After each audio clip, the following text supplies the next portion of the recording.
Hello guys, this is our new home. Joke lang, apartment pala to. What? Okay game, check lang natin tong kwarto. Balipatan na namin yan ng gamit.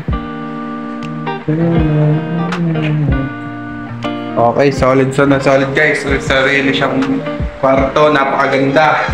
Ito nga pala yung CR niya, bagong bago. Yan.